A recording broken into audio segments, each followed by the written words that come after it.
he likes. So that's a good start. That's a good start. I'm going to switch it over to live chat. I see we have some people already in here. We've got the Sister Squad. We've got Paul Large Marge Morphs, Frank the Tank, Helene Smith, and Cotton Zebra Doggy. Cool. All right, zooming in a little bit here. I'm going to try doing so in the analog fashion as well as the electronic fashion, because you zoom in too much electronically, it's not great. Okay, I see Joseph Tavir is here and Chambara as well.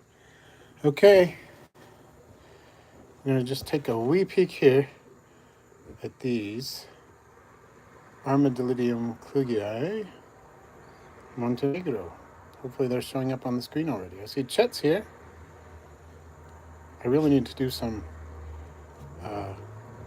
separation. There's a really nice one with yellow markings. I love the ones with the yellow markings. They're all beautiful, but anyway, I need to put some more leaf litter in this bin. I figured I'd start there, huh? So,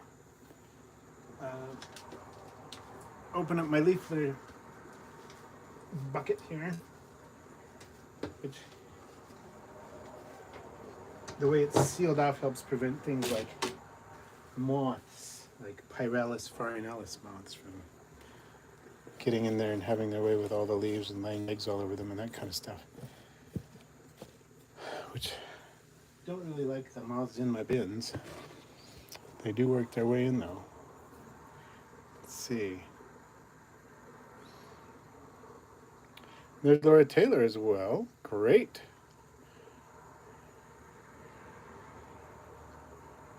What is that? Okay, nope. Just testing out a couple of things. Yasoda from Wales. Fantastic. Joining us from Wales. That's cool. Okay, there's Theropod Hunter. All right, I know you're just staring at leaves, so I'm going to switch things out for something else.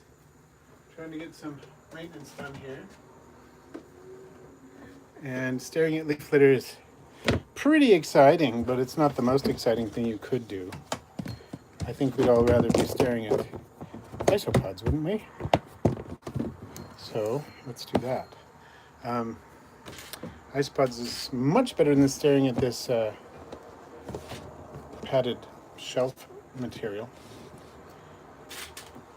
See if you can tell what species is in there. Hopefully you can hear me all right from here. All right. There's Cindy Skinks. Fantastic.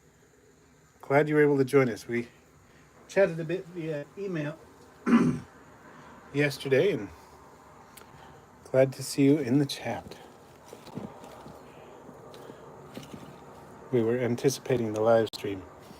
Okay, you are hearing me. Yes, these are powders. These are, in fact, the orange cream. I should have flipped it so we could take a peek. There's hardly any under that piece. Where are they all hanging out today?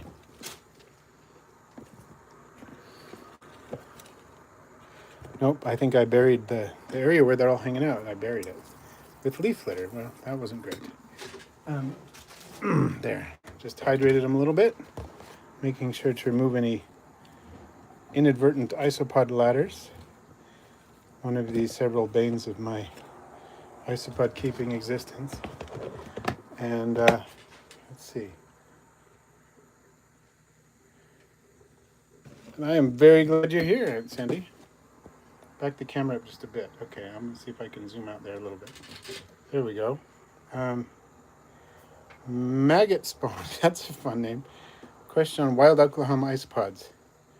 Gathering them, I see occasional flatter, faster types. Any idea which species?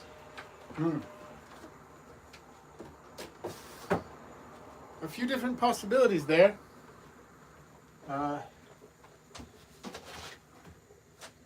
Could well be something like Porcelionides pruinosus.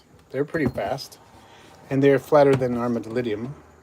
They're not like the most dorsally flattened isopod that I know of, but they are, They're somewhat dorsally flattened compared to, say, Armadillyium vulgare.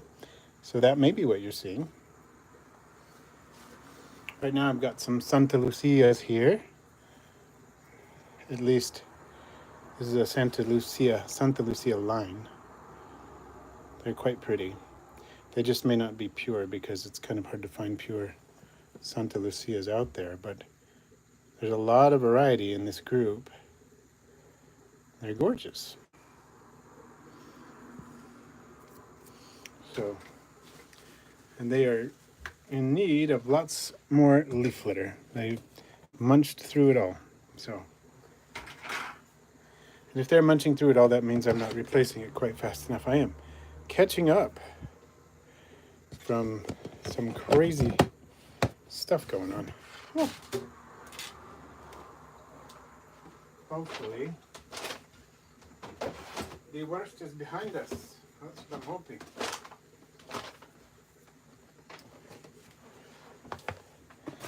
These are a fun one. These are, let's see if we can see them.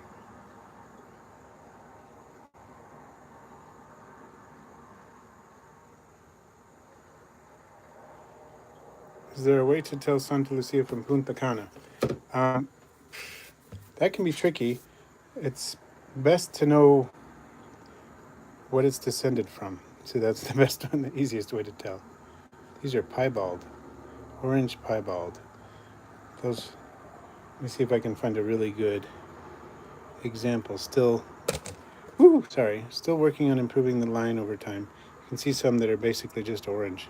But you got this one that has some good markings, but there's some really symmetrical ones in here. That's what we're striving for. The ones with symmetrical band in the middle.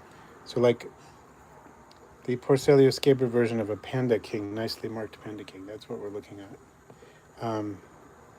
So let's see. I'm not seeing a whole lot of them right now.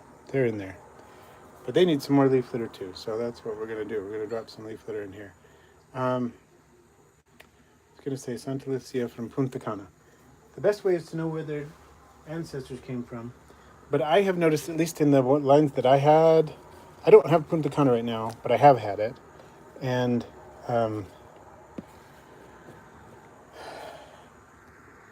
I'm going to try to zoom back out.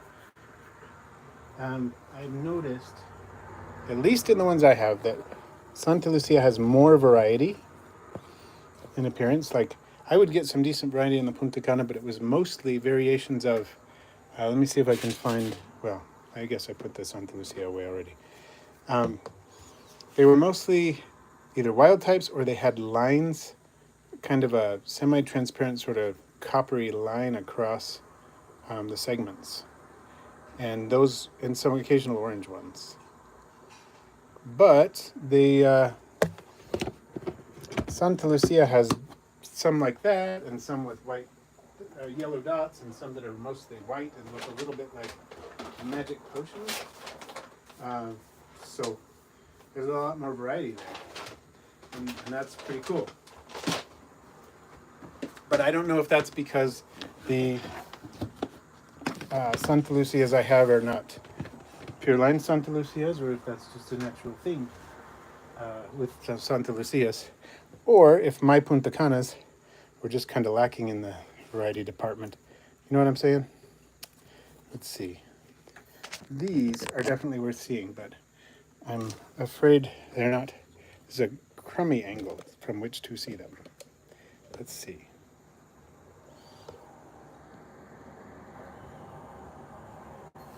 There's some really nice lavas right there. Hope you can all see those. So,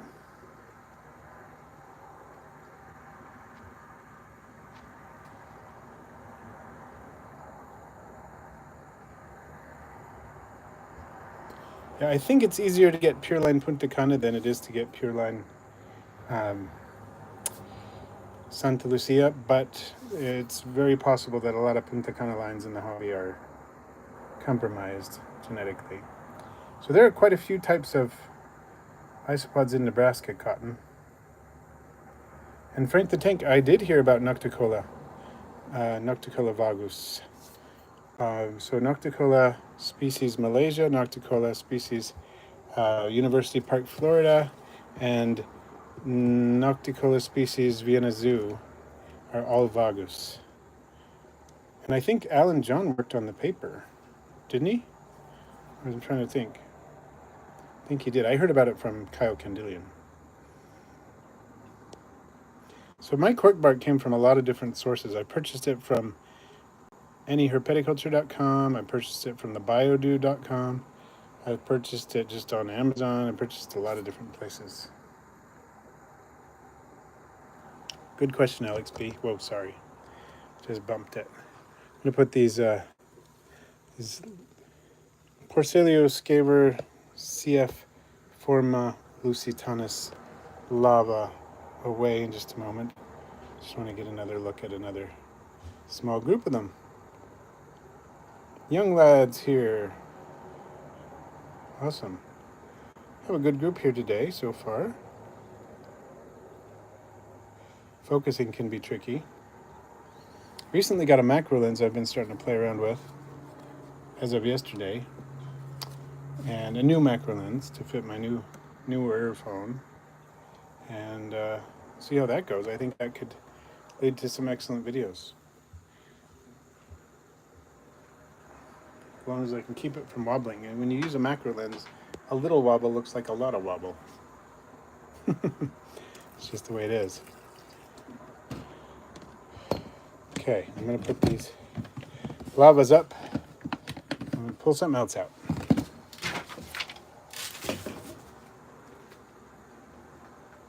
See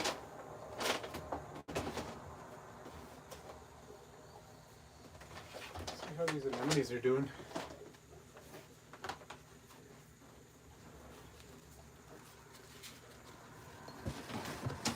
These are Cubaris marina anemone. Recently rehoused, fairly recently rehoused anyway. You want to see, also I got a booster group of these from Tennyson and Co. I'm not sure if it was actually his culture or his dad's culture or somebody's culture in their family, but anyway, they all keep critters, which is fun. It's fun when the whole family can do it together. So what am I using, Frank? Well, young lad, can't blame you for spending it with family. That's hard to beat that. Hard to beat that. We may do some afternoon Monday streams this summer. That's kind of what I'm aiming for. So there's one of the Cubaris. So there's some of them. Cubaris marina anemone. It's a smaller colony, but the booster helps, and the booster also had more color variations in it, which I was happy about. Because mine were almost all orange, which I don't mind. I like them being orange. It's just the cool thing about this particular morph is that they are kind of like lavas in their patterns a lot of the time. They have the dark wild type mixed with orange and unpredictable sort of patterns. So, yes, Frank, I got a Zenvo lens. It clicks on it, comes with a little rechargeable light that you can attach to your phone as well. And it's a pretty good one. It's got decent ratings, and it seems to be pretty good. Comes with a telephoto lens too that we can use as well. All right, now let's see if we can take a good look at these. These are fun. And I don't know if Laura Philippi is in the house, but she sent me these urchin skeletons, sea urchin skeletons. You can use as an isopod hide and a hydration station. You just stuff some sphagnum moss in there and they'll use it. Just kind of cool. As you can see, they love to hang out on it. They may very well use it as a source of calcium. I'm not really sure if it's soft enough for them to do that or not. I had it in there for a while though, and it's not gone. The cuddle bone I put in there goes faster. So these are yellow zebras. You can tell with some of them. I see there is a, let's see if I can point it out with a hairbrush. I know it's not a hairbrush, a paintbrush. One of my Isopod paint brushes. Let's see. Right there, there's a high white. I need to move that high white out of this bin. So I'm gonna moisten up this here and see if I can get that high white out of this bin and into the random bin, because this is supposed to be for yellows, and I've been selecting for some nice yellow stock. Where in the heck is my camera? There it is.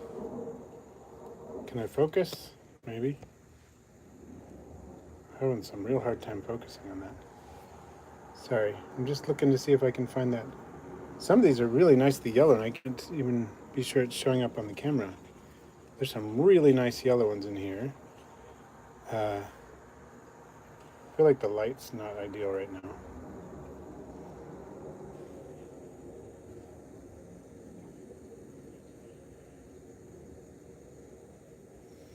Yeah, I've seen the champagne variant, and there's the chocolate variant.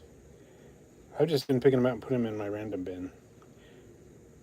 It's not my favorite mutation, to be honest. That one is kind of big. I've seen biggers, but it's a pretty big one compared to the other one. Is that Yana? Is that how you say your name? Welcome.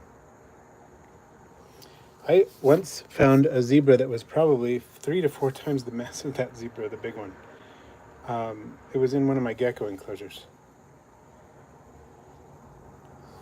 Yeah, there are definitely some need to be pulled. It's been a long... Okay, well, welcome, Yana. I guess I missed my chance to pull that one, but I might pull some other ones here. There's lots in here. Oh, look at this. This is great, if I can get this on camera. Yeah, focused. Those are my 2 challenges. You can see some are quite yellow. The light is crummy though, isn't it? And there's another one of those high white individuals, which are cool looking, but I just need to get it out of here because it belongs in another bin. Oh, it's going around. It's going around the other side. Where is it? Sorry, everybody.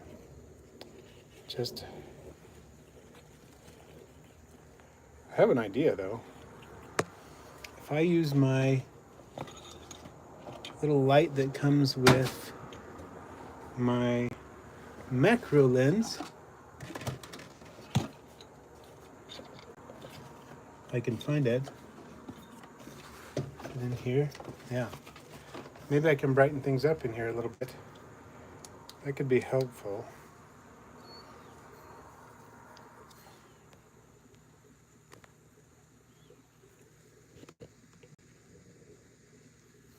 That's not bad. Yeah, that little light is helping. You can see everything much better in there. Let's see. Have ISO prices gone up? Like most everything else. I haven't bought anything for a while. I honestly haven't purchased isopods for a good while either, so I'm not sure. I haven't really been shopping for them. I've done some trades recently, but I haven't purchased any.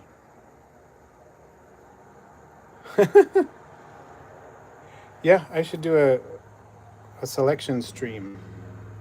So isopodacy, how many bins do I have? I don't know. At one point I had around 100 bins, but I think I have reduced my number. If you want me to do a quick count, I can give you a general idea. 2, 4, 6, 8, 10,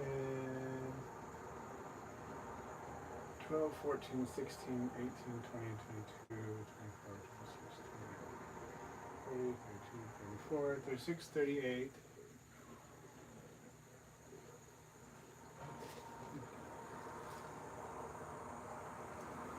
Somewhere between 60 and 70. Pretty sure. Pretty sure I fall in there. I was just attempting to estimate.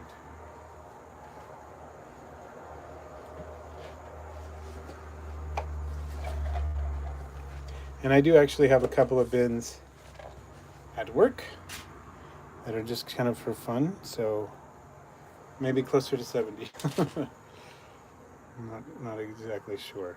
Let's see. If you hear, I don't know, that's how you know you have a problem, but that's a good type of problem. Jesse King. Hey Russ, what are your thoughts on using live moss in isopod tanks? Mine seems to love it. Most of them do. Some of them love to eat it, so there's that. Many of them will eat it. Not all of them are going to be big fans of eating it. Most of them will enjoy hanging out in it, and some will eat it. So there you go. There's Major WD. And there's that too, that if you're just putting it in an isopod bin, then and it's for a snack, then that's fine. If you're just putting it there as a source of hydration, it might be kind of short term, but it's probably fine for that. But if you want it to thrive and grow with the isopods, I agree with Frank that unless it's in a vivarium that has light and moisture, ventilation, that kind of thing, some kinds don't need the ventilation as much as others, but then that could be an issue. Now, but if you have like a dart frog type vivarium or something, and you have isopods in there, and you also have live moss, then you have a better chance of succeeding. So Allison, excellent. I love that. I love to hear that I've helped someone get a good start in isopods. Theropod hunter. I've never even seen that species of Armadillyium, I don't think. Okay, Jesse, if you're using the display boxes that have light in the moist part, then you're probably better off than somebody who doesn't. And Yana has had issue with mosses. So I grow some mosses. Like I have a big patch of live sphagnum moss growing in my dart frog tank. Have some Christmas moss and some Java moss in there. I also have isopods in there, and it's doing well. But it is a dart frog enclosure first, and an isopod enclosure second. But the Java moss and Christmas moss that I have come from aquarium stock, in response to Laura Taylor's question. We got mites problem with the isopod colony. Newberger. If so, how to deal with them. I haven't had mite issues for a long time. Early on, I did have some mite issues with just grain mites, too many grain mites. But a combination of outcompeting them with springtails and having soil mites that prey on grain mites in my colonies in low numbers, and low numbers of orobatid mites as well. Orobatid mites help outcompete grain mites. Soil mites eat grain mites, and springtails help outcompete grain mites. So I haven't had mite problems, but if you pop open some of these cultures, you will see fairly low populations of soil mites, the ones that prey on grain mites, and orobatid mites in some of them, but just not in huge numbers. And I'm totally fine with that, because it doesn't cause any problems.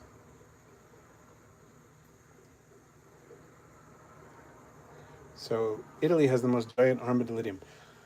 I would kind of like to see these. I love a big isopod, whether it's, an Armadillyium, Porcelia, whatever. I love it. So I'd love to see it. In the last stream, some of you saw that my Porcelia Hoffman's egg eye had some babies. That's the biggest species I currently have.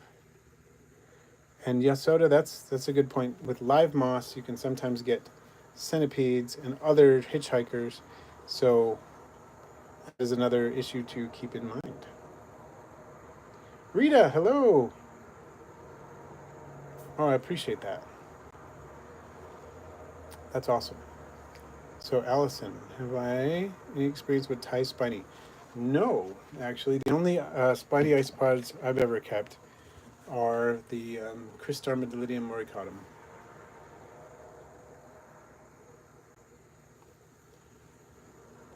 Looks like some of these isopods are munching on the treat I left them. And Jesse King soaking the moss in water, that should help too. And thank you, Laura. We're getting some likes. We've got 20 so far. Not bad. It's coming up there. I think I'll give these zebras a rest now, let them munch, and we can just check on the Porcelia Hoffman's egg eye and see if we can see those babies again. What do you think? I promise not to yell this time. Last time I was so surprised to see them that I kind of bellowed into the microphone, and that was not very considerate of me.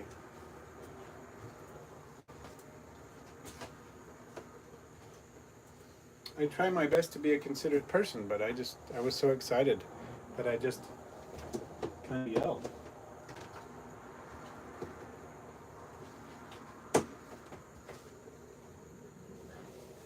Get a little bit more. Well, I guess the leaf litter is pretty fresh in there. Just gonna rehydrate them a little bit. And feed them. Airplane!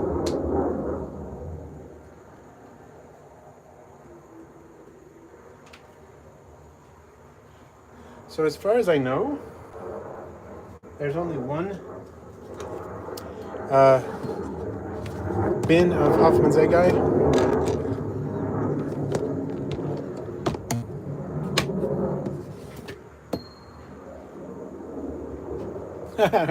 You all yelled too. I just didn't hear you. That's fair. And I wouldn't fault you at all. It's super exciting to see isopods, and though I've raised lots and lots of Hoffman's egg eye in the past, this is my first time with the oranges. So that airplane's going to be back. I can pretty much promise that. There is one of my males of the orange Hoffman's egg eye, having a little trouble focusing today. Sorry. I'm not quite sure what it is. It might be the fact that I'm not used to using my phone and my iPod had no juice. He must have molted funny because his uropods are at that fun angle. But it kind of gives him some character, huh? That's fun. And then let's see if we can see some babies. I'm just going to zoom out a little bit.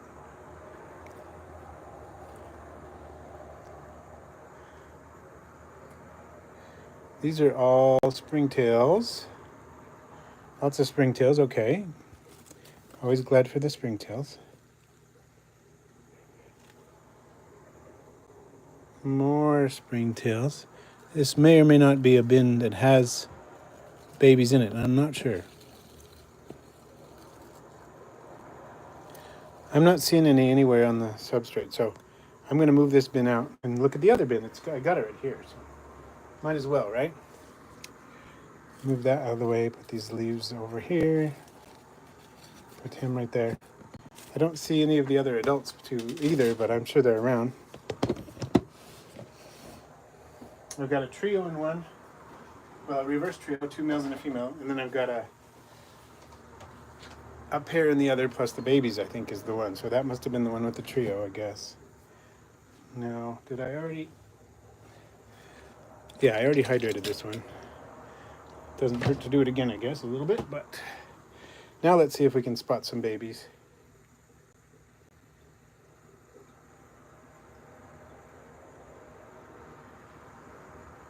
So yeah, these are not on the list for shipping. I do not ship these. I cannot ship these. I got mine within my state. The guy who produced these is Tennyson, actually. He lives not too far away from me. So that's, oh, here's some babies. It looks like 2 babies, and one of them is smaller than the other, which may mean there are 2 different cohorts here. That's what I hope that means. Isn't that awesome? They're such a different color when they're little. But let me see if we can zoom in a little on these. I mean, you can see it. You can see that they're definitely baby Hoffman's egg eye, not like Porcelia scara that sneaked in there or anything like that.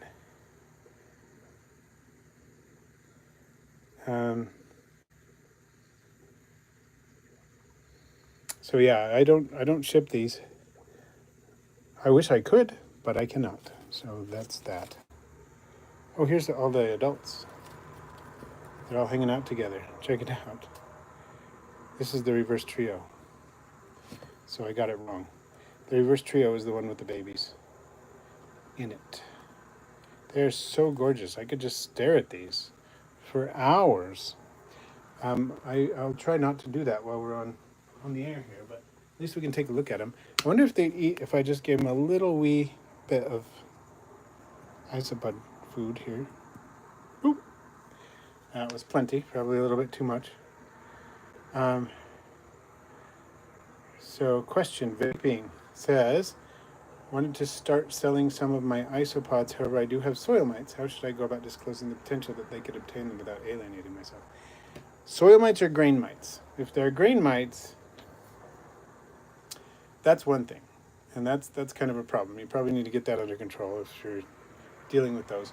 But if you just kind of say, these have soil mites, and soil mites are not harmful. Well, there, Frank the Tank is actually basically saying the same thing. May contain soil mites, which are beneficial, then I don't think it's a big deal because you have disclosed it, and soil mites are fine. They're actually beneficial. They can help remove or at least control grain mites, and they don't cause any problems. So I don't think it's a problem at all.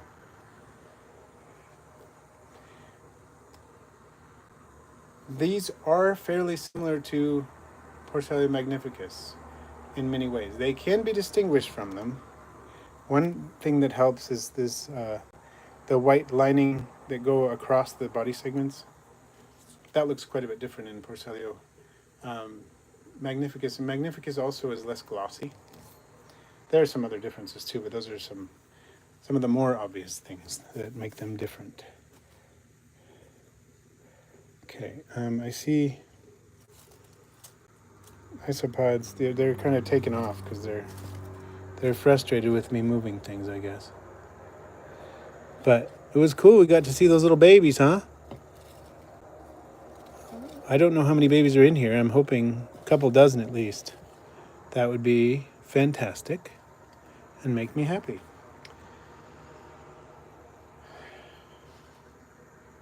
Jesse King, any idea how many types of isopods can be found in the wild of the continental U.S.? Good question. I'm sure it is more than the about 21 that are now on the approved list. I'm sure it's much more than that. But I haven't looked too much into the native isopods, a little bit. But there's a bunch of species that aren't very common in the hobby, like Oiscota texana and Venezuela-pisum and stuff like that. And not all of those have been cleared for the different types. So not all of those have been cleared for sale in the U.S., even if they exist here. Panda Kings. I do have some Panda Kings. Should we... I could bring some of those over, I think. My Panda Kings are weird. Just full disclosure. Mine don't look like normal Panda Kings. I don't know how to put it any more delicately than that. They have weird patterns. Oh. Let's take a look at some. Here we go. Gonna put the Hoffman's egg guy down. Love those. Love that they're breeding. I'm hoping to get some more stock from Tennyson at some point, since he's local. But it looks like my stock is doing okay. So here's some Panda Kings right here. And I get a lot of them that have weird markings. I mean, that one's not too weird. Might have a slightly narrow band of white. Some of them look mostly normal. Let's see if I can find some weird ones.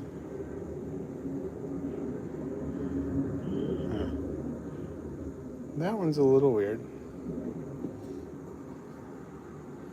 These look more normal. Oh, well, that one's taken off. See, that's a pretty normal Panda King right there. Now that I'm saying I have all these weird ones and you can't see them.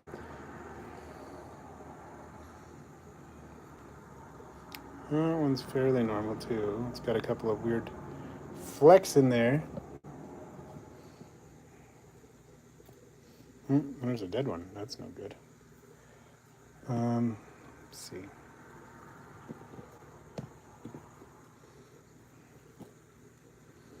No, I'm having a hard time finding. But there's a dead one right there. That's too bad. Get rid of that. Okay, let's see.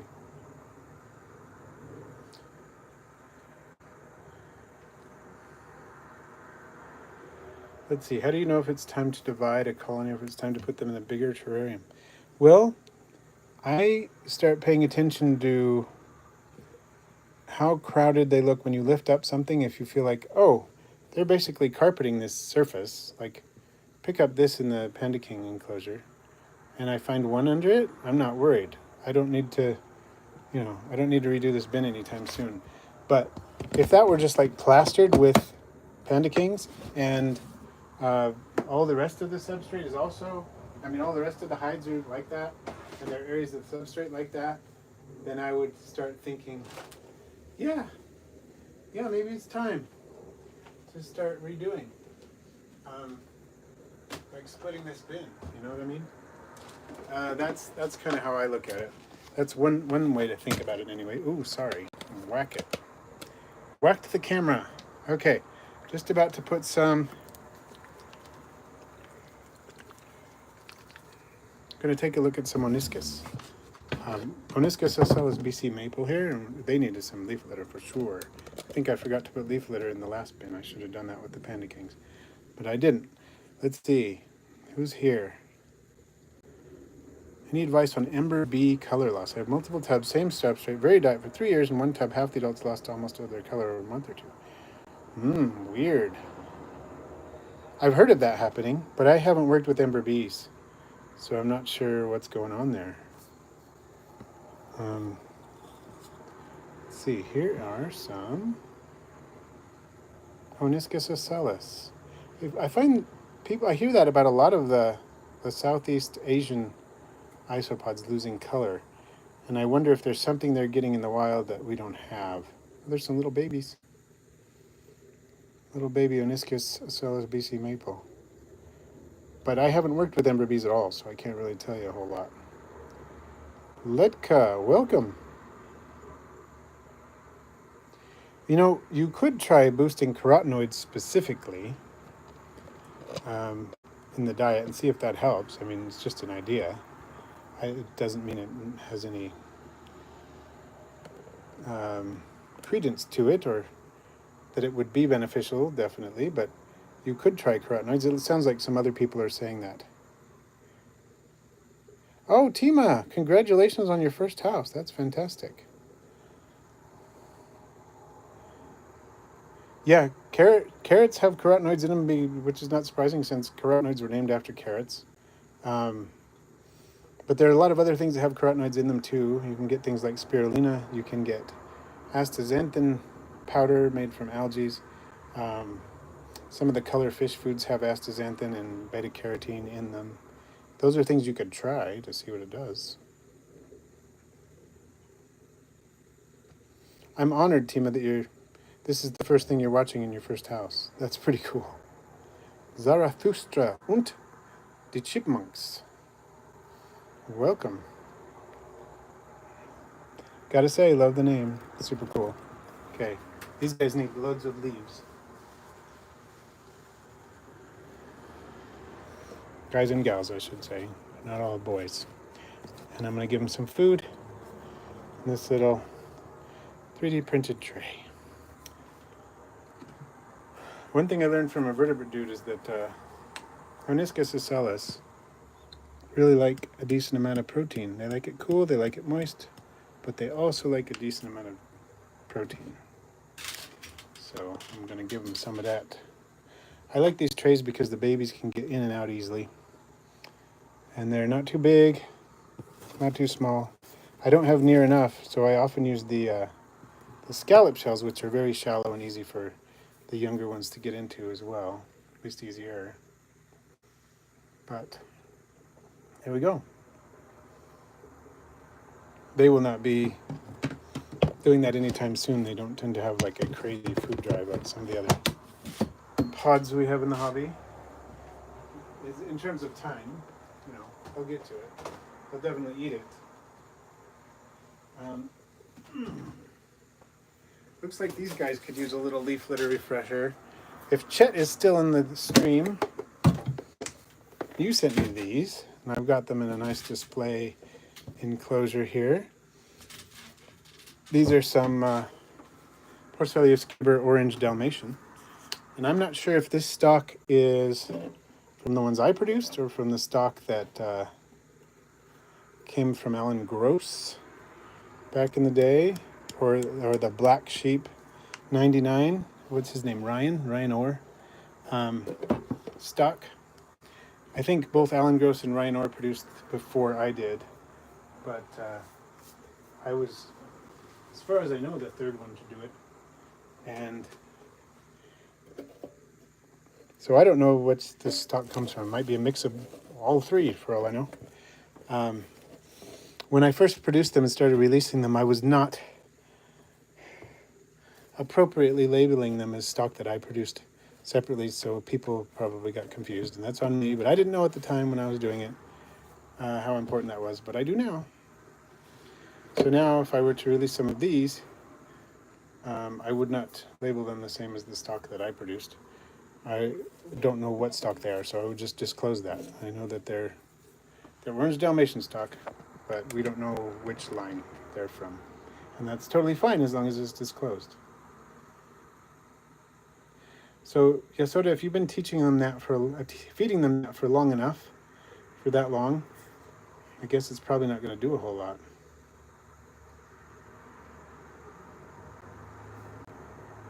So, Laura Taylor, what do you think is in there with this webbing stuff? You think there's some of the moths in there, like Pyralis or Indian meal moths, or something like that? The whole house thing is a big journey. I only embarked on that journey about 10 years ago with our first house, and we're still in it. So that says something, right? I have noticed these are pretty prolific, Chet, like you said. They're doing well. You gave me a nice, generous starter culture, but I have a lot more than I did when you sent them to me. Or did we meet or did we do send? We did send. Yeah, you did a package. We met the first time down near Clint's reptile room, but the second time we just sent each other stuff. Okay, I think we got that from Matt Savvy. Okay. Yeah, and it's totally fine as long as it's, you disclose where you got something, what you know about it, or what you don't know about it is totally fine. Theropod hunter taking care of this generation of rusty tussock moths. Gotta say, I do love that name. And Isopod, new house Mormon for isopods. So Tima, do you have a special place for isopods in your new house? I have had 2 houses where I had the good fortune to have a room dedicated to critters. This is one of them. And I had one that we rented years ago, like 25 years ago or something, where I had a room that was dedicated to critters. But the in-between times, we did not have enough space to do that. We had critters, but not an entire room dedicated. So vaping. Soil mites. I have never tried to reduce soil mites because I've never had an issue with them being too crazy, but I wonder how you have so many in your tortoise enclosure.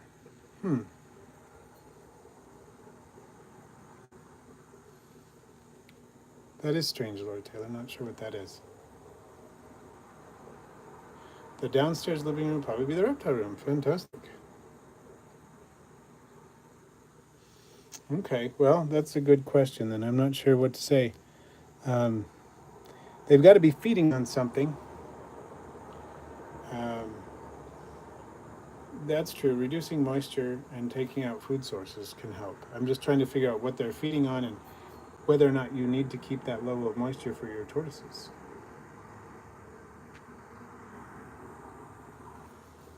So thereupon, I believe alder leaves this year and hawthorn as a backup plant. Awesome. I want to do the only moth that I've really raised on purpose from larvae is silk moths. I've done that one. That's it, though. And I haven't raised any others on purpose. And I think it would be fun to raise like a polyphemus moth or something like that. Western polyphemus moths are unregulated here. So I could totally do that. It would be a feasible thing. And that would be fun. I really want to do it. I just need to get hold of some eggs. I have tons of food plants too on my property. There's probably, I don't know, half a dozen different approved Western polyphemus moth food sources. In the trees, different trees that I could use. I've got walnut, I've got willow, I can't even remember all the ones.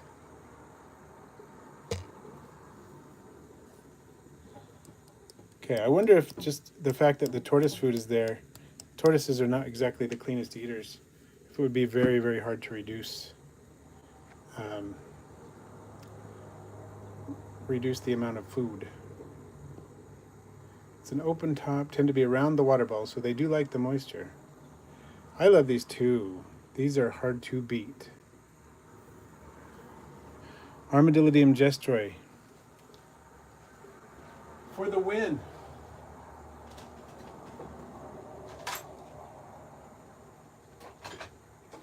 I'm looking for a piece of cuddle bone for them. Still have some cuddle bone left, a little bit. Looks like they're kind of out of their old cuddle bone, so I'm going to give them some. Yeah, this might be the best display species. Isopod found a chunk of a gestroi during yesterday's maintenance. I love that. When you find them in their total tanks. They are... Why are they not more popular? I sincerely wish that these were an approved isopod to move across state lines, because I think they're still among the top isopods that I recommend when people ask me, what isopod should I get into? I want a nice display species that's not, not too expensive and not too fast and not too difficult and doesn't breed too crazily. Any of those kinds of things, this fits the bill. And I tell them, gestroi, but unfortunately, they'll ask me, okay, well, can I buy some from you? And I'll say, no, I'm sorry. I can't ship them across state lines. I can sell them in the state, but I can't ship them across state lines, and it's so sad. How great would it be if I could? I like big pods, and I cannot lie. I love it, Tima. That's awesome. Yeah, they do have large broods when they do have broods. And I love that the gestroi grow big, too.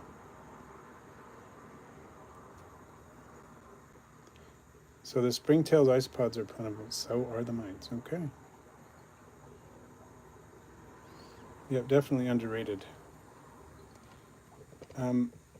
So I've heard some people having success with gestroi and cleanup crew. I haven't used them as a cleanup crew myself, but I've heard of people doing it and even doing well with plants. Someone just posted that on one of my videos not long ago, and they said, I've had gestroi in with my gargoyle gecko for a long time, and it does great, and it doesn't bug the plants. I'm not going to say that that'll work for everybody, because each vivarium is different, and maybe they're providing copious leaf litter and the gestroi don't feel a need to nibble on the plants, but that's what you should do anyway. And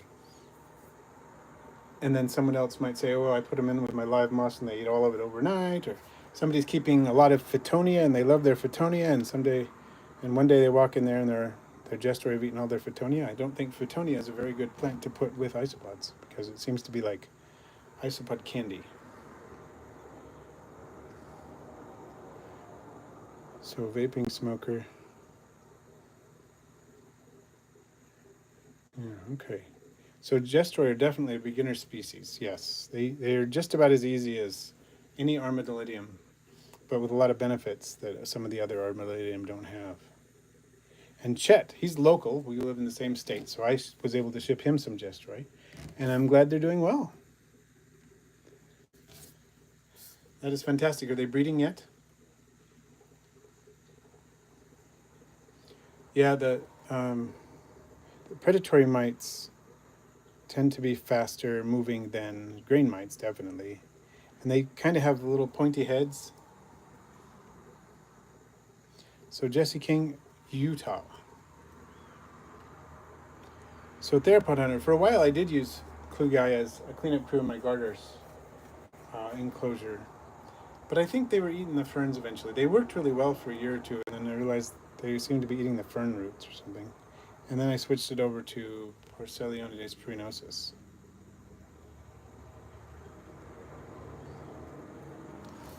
Okay, well these guys and gals are looking good, and they should be plenty happy with the piles of leaf litter I just put in there.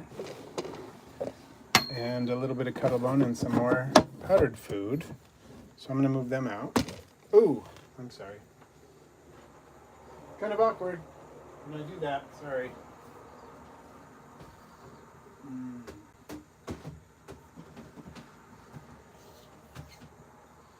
Let's see. These guys need more. Yep.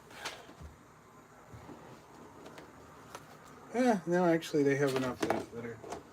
Couldn't really see from there.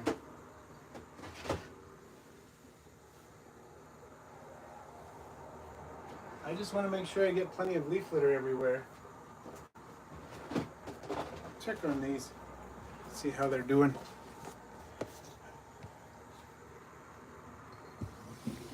Oh, it's not a bother. It's not a bother, vaping smoker. I'm coming up with, having trouble coming up with something because it's not an issue I have dealt with myself. And it sounds like part of the problem is you are, of necessity, because you're taking care of your tortoise in the correct way, with providing it with enough food and water and whatnot, that you are also creating a really nice environment for the mites. How long has it been like that? Because I do notice that in some enclosures, you get sort of a bloom of things, and then with time, the suitability changes as there's more competition. And so you might have a lot of mites at first, and then a few months later, you might find you have very few mites because the conditions are no longer favorable. They get out competed. So it might be a time thing too. So these are some of my Pure Line Magic Potions from Kyle Candillion. You can't see very many of them because there's a ton of leaf litter in here. But that's what's going on here. I covered everything up with leaf litter too soon. Came up a problem about 2 to 3 months ago. Okay. Well, I do have some hopes then that it's something that's kind of temporary, like whatever changed, have you changed anything in the environment in that period of time? Did you notice that's when they first arrived? Like they arrived shortly before that, or did you notice them in small numbers for a long time and then suddenly they got bigger and went nuts? Because those are all helpful things to know.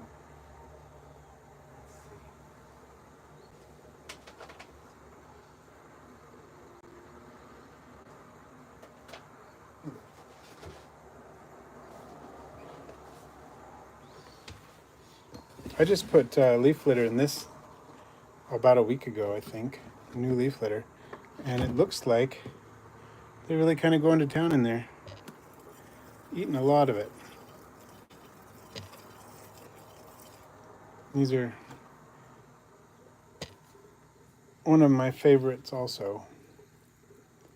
Destroy zingers! Look at all the babies. They are good breeders and they have big groups of babies at once, big cohorts, big clutches. But they don't breed with like the rapidity of dairy cows, and that's what I like. They're not difficult to breed, but they take a while to get to the size where they will breed. And once they do get to that size, they'll produce a large amount of babies, but then they don't produce another large amount of babies the next month, unlike dairy cows, you know.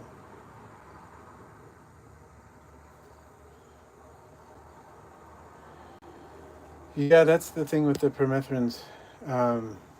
They will kill the isopods and the springtails most likely too. I'm messing up our 2-hour plan.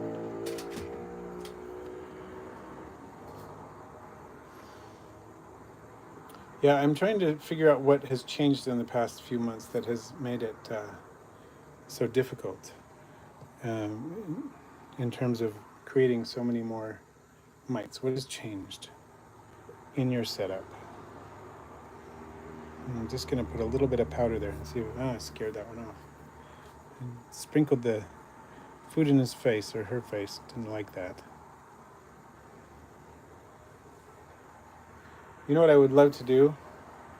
I think at some point is have like a huge display enclosure, like a 40-gallon breeder tank size equivalent, glass enclosure, have it set up in a nice planted way, have things like tillandsias in it, growing in it and everything, so it looks absolutely gorgeous, and have a bunch of gestroi, probably some zingers and some wild types, in the enclosure, and just have them resting all over the cork bark and everything in there. That would be such a cool display enclosure, especially if you have like tillandsias up above flowering and things like that. I have to slowly work our way to the 24-hour thing. Go, Speed Racer. Oh, now that one's nibbling. Look at that. I wanted to get that one, get one nibbling, and now we have one nibbling. Can I focus on it? Yep, nibbling away on that food.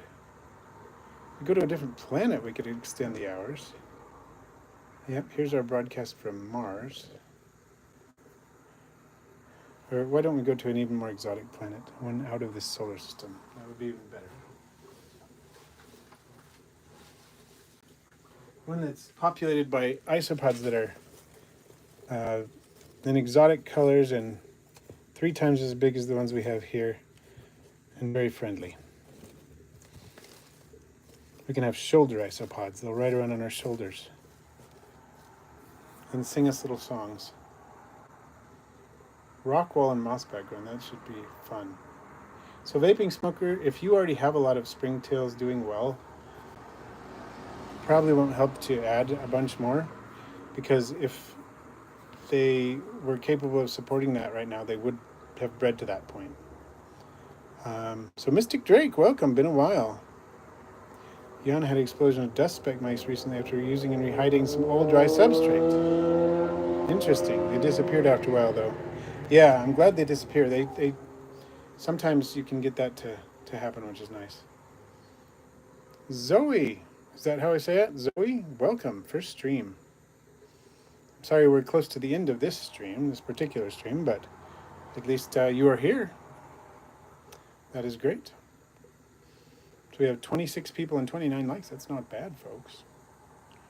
So next week we're going to have a short, not a live stream, but we're coming up in July. I'm going to be trying to do some daytime Monday streams, looks like. Daytime Monday streams for a few weeks in the summer while I am able to do so, because I won't be working during that time. And that gives our friends in Europe and some other parts of the world a chance to appreciate and enjoy the streams live. They don't otherwise get to do that. So keep that in mind. Not yet. It's not going to be till July. Probably July, let's see, 8th would be our first stream like that. Maybe. I don't know. I'll have to look at the calendar. Might be later than that. So hopefully you got at least a few ideas vaping, and hopefully that helps. If you do the thing where you wipe down those areas frequently enough, you might be able to keep the numbers down. Too, if you just like take a paper towel and dampen it a little bit and wipe it down thoroughly, and you're kind of wiping up the mites as you go.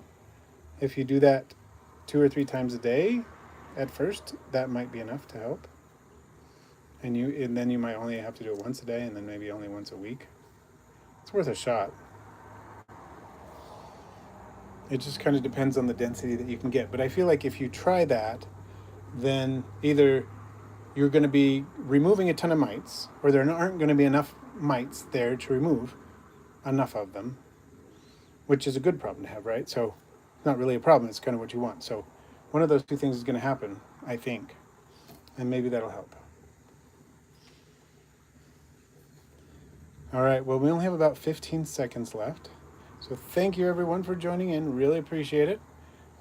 Stay tuned for a video on Friday that features some experimentation with isopods and a macro lens. And there's some pretty cool shots in it, I'm not going to lie. And I took it yesterday. And then for our short next week on Tuesday. So thank you everybody for joining. It's nice to see so many new faces here and a lot of returning friends as well. So I appreciate both of those. So, all right. Thanks everybody and have a good one.